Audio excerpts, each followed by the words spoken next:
अस्सलामुअलैकुम everyone, I hope you all are doing good. Welcome to my new video.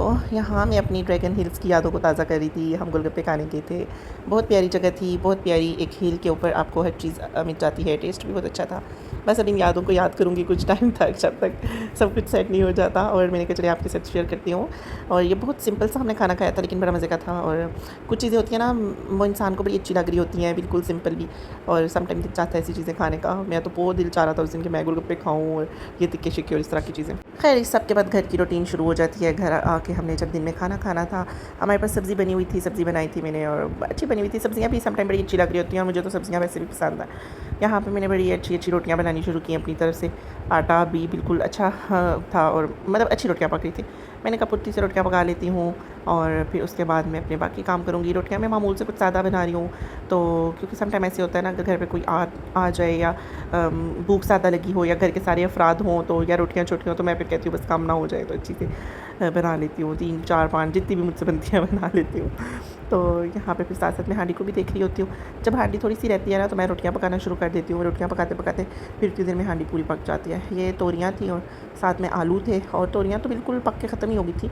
मतलब ऐसे लग रहा था कि जैसे है ही नहीं है, बीच में आलू ही आलू नज़र आ रहे थे। आलू भी कुछ मुझसे ज़्यादा ही पड़ गए थे मामूल से। एंड पे ऐसा हुआ था कि खाना सारा हमने तोरियाँ खा ली थी, आलू बच गए थे। फिर मैंने कहा हो, ऐसे ही मैंने एक्स्ट्रा इतने आलू डाल दिया। तो इसलिए मैं आपको ये सजेस्ट करूँगी कि हिसाब किताब के डाला करें। और ये सब्ज़ी जो है ना, ये पक के बहुत कम हो जाती है, बहुत कम हो जाती है। तो इट्स बेटर कि आप वो किया करें। हाँ, जितनी सब्ज़ी उतना ही डाला करें। यहाँ मामा बनाने लगी थी रोटियाँ, मैं किसी काम से बाहर चली गई थी। फिर मैं वापस आ गई। बीच में ना मुझे और भी काम बड़े आ रहे होते हैं। कभी कोई आवाज़ देगा, कोई चीज़ चाहिए होगी, या कोई चीज़ ढूंढ रही हूँ, या कोई बाहर कोई काम आ गया, या किसी से मिलना मिलाना। तो फिर मामा किचन में थी, उन्होंने क्या किया, वो जो पकी हुई थी रोटी पक रही थी मतलब, तो फिर उन्होंने उसको सारा पकाया और सारा पकाने के बाद अगली रोटी डाली और बड़ी अच्छी सी। फिर मैं आ गई थी। फिर मैंने कहा चलो मैं ना चले खुद कर लेती हूँ। रोटियाँ वगैरह पकाने से जब फारिग हो जाता है ना इंसान, तो फिर बड़ा सुकून आता है कि आधा काम तो ख़त्म हो गया। हांडी पकाने में इतना वो नहीं होती, एनर्जी वेस्ट नहीं होती। रोटियाँ पकाने में ज़्यादा एनर्जी वेस्ट हो रही होती है कि बड़ी गर्मी लग रही होती है। लेकिन अभी तो खैर मौसम अल्हम्दुलिल्लाह ठीक ही है, कोई इतना नहीं। मुझे ना किचन की गर्मी से इतनी इरिटेशन नहीं होती। क्योंकि उसमें इंसान का दिल तंग नहीं पड़ता। दिल तंग पड़ता है ये जो बाकी बाकी काम होते हैं, इधर उधर की चीज़ें, बाहर जाना, मार्केट जाना और ऐसे वैसे कामों से। खैर, हमने बहुत अच्छा सा खाना रेडी किया और हम खाना इंजॉय किया। और मैं भी अब देसी घी थोड़ा थोड़ा खाना शुरू हो गई हूँ, क्योंकि ना ये बॉडी में जो आपको खुश्की हो जाती है बालों में या पाँव पे, और जो आपकी स्किन फटना शुरू हो जाती है, उसका बेस्ट ट्रीटमेंट ये है। मुझे मामा पापा ने यही बताया कि आप देसी घी खाया करें, और थोड़ा सा सालन के ऊपर कभी डाल लें या रोटी के ऊपर डालें, जिस तरह आपको ईजी लगे वैसे आप थोड़ा थोड़ा शामिल करें अपनी खुराक में। एंड अकॉर्डिंग टू पेरेंट्स इसमें फ़ैट्स नहीं होते और फलाना ये वो सब। इन शॉर्ट ये कि ये हेल्दी डाइट है और अब हमें अपनी डाइट में ये शामिल रखना चाहिए। पूरी ज़िंदगी हम लोगों ने भी ऐसे ही गुजार दी है, नहीं खाना स्मेल आती है फलाना। लेकिन अब फ़ील होता है कि नहीं, ज़रूरत है। और जब आपकी स्किन ड्राई होना शुरू हो जाती है, बालों में डंडरफ होना शुरू हो जाती है, तो तब फ़ील होता है कि नहीं, कोई ऐसी चीज़ हो कि बाहर से कुछ लगाने से बेहतर है आप अंदर से ठीक है। मैं कहती हूँ जब इंसान अंदर से ठीक है ना, तो उसे बाहर कोई चीज़ अप्लाई करने की ज़रूरत नहीं पड़ती। खैर, वो खाना शाना खाने के बाद अब ये सुबह मैं एक ऑमलेट रेडी कर रही थी, और ये मैं आपको आज एक ट्रिक बताती हूँ। बहुत मज़े का बनता है, मैंने बहुत अच्छा बनाया था, सबने खाया था हमने। बिल्कुल वो था क्या कहते हैं, लाइट सा था। और ये बहुत आप पूरी फैमिली भी खा सकते हो, मतलब इतना क्वांटिटी में होता है। एक बंदा नहीं, ये 5 6 7 लोग जितने भी आप खाना चाहें खा सकते हैं। मैंने इसमें प्याज काट लिया। प्याज आप चॉप भी कर सकते हो, मैंने तो इसे खुद ही से काटा था। अगर आप चाहें तो साथ में इसको ना उस पर भी काट सकते हैं, कटिंग बोर्ड पर भी काट सकते हैं। साथ में है मैं और मेरी सिस्टर, हम दोनों मिलकर खाना बना रही थी। वो रोटियाँ बना रही थी, और रोटियाँ नहीं, पराठे सॉरी। और मैं साथ में ऑमलेट बना रही थी। ऑमलेट मैंने ऑमलेट में प्याज़ों के साथ ही टमाटर काट लिए, हरी मिर्च काट ली। और ये आपने वो नहीं करना होता, ब्राउन नहीं करना होता प्याज, या बहुत ज़्यादा पकाना नहीं होता। मतलब आपने साथ साथ चीज़ डाली। हमने बेसिकली ना चीज़ों को नरम करना होता है, गालना होता है। और यहाँ पे पैन का ये जो था ढक्कन भी मैंने दूसरा रखा हुआ था, ये फ्राई पैन का ढक्कन नहीं था। तो खैर बस थोड़ा सा मैंने टमाटर को गिलाना था और थोड़ा सा प्याज़ों को गिलाना था कि ये अच्छी तरह से गल जाए। और इसके बाद आप 4 अंडे ऐड करें, 5 करें, 6 करें, जितना भी करें। बेसिक स्पाइसेस इसमें जो मैंने ऐड किए थे वो भी मैं आपको बता देती हूँ, दिखा देती हूँ। हरी मिर्च अगर आप ऐड कर लेते हैं तो कोशिश क्या करें दूसरी मिर्च ना डाला करें, फिर ना बहुत ज़्यादा मिर्ची हो जाती हैं। और मेरी फैमिली में मिर्च नहीं खाई जाती है, ये बिल्कुल भी नहीं खाते, और मैं भी इनके साथ रह के बस मैं भी नहीं खाती। पहले तो बहुत खाती थी, पहले तो मुझे याद है मुझे इतनी डांट पड़ती थी, मैं कोई चीज़ बना लूँ तो मिर्चों का अंबार गिरा देती थी। मुझे सेंस ही नहीं थी कि मिर्च थोड़ी डालते हैं।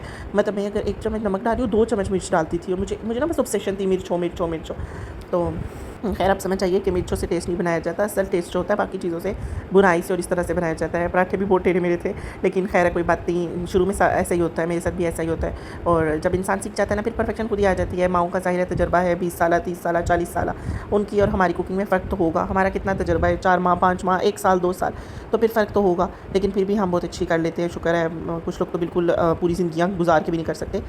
खैर यहाँ पे आके मैंने बेसिक स्पाइसेस ऐड किए। मैंने सूखा धनिया और कुटा हुआ जो धनिया है, ज़ीरा और नमक शामिल किया। इसके अलावा मैंने और कोई चीज़ शामिल नहीं की थी क्योंकि मैं हरी मिर्च डाल चुकी थी, और अगर जिसको मिर्च खानी है वो हरी मिर्चों के से खा सकता है। मैंने फिर कोई मिर्च शामिल नहीं की थी इसमें। काली मिर्च आप थोड़ी सी शामिल कर ले बेशक अगर करना चाहते हैं, तो मैंने ज़ीरा वगैरह शामिल किया था, उसका ज़रा अच्छा टेस्ट आता है। जब मैंने फील किया प्याज भी हो रहे, टमाटर भी हो रहे, मैंने ढक्कन हटा लिया था। ढक्कन से क्या होता है ना, तो टमाटर नरम पड़ जाते हैं और वो फिर ईज़िली हो जाते हैं। मेरे पास धनिया पुदीना था, और धनिया पुदीना आजकल मुझे बहुत अच्छा लगता है। आजकल ज़रा फ्रेश सब्ज़ी हम लाते हैं ना, रोज़ रोज़ पापा ले आते, तो फिर खुद से पहले तो मुझे लानी पड़ती थी, मुसीबत होती थी, मैं तो लेके नहीं आती थी, ज़्यादा से लेके रख देती थी। तो ज़ाहिर है ऑफिस वाले तो शाम में आते हैं, तब तक तो ताज़ी सब्ज़ी भी खत्म हो गई होती है। फिर रोज़ का धनिया पुदीना आ जाता है, और मैं तो बस इसे हर चीज़ में भर भर के डालती हूँ, भर भर के डालती हूँ। मुझे तो बहुत अच्छा लगता है, और ये ठंडी भी होती है ना, ज़ाहिर धनिया से भी खाना चाहिए, पुदीना भी खाना चाहिए। मैं कभी चटनी बना लेती हूँ, कभी चटनी बना के वैसे मैंने रखी हुई है, वो चीज़ों में शामिल कर लेती हूँ।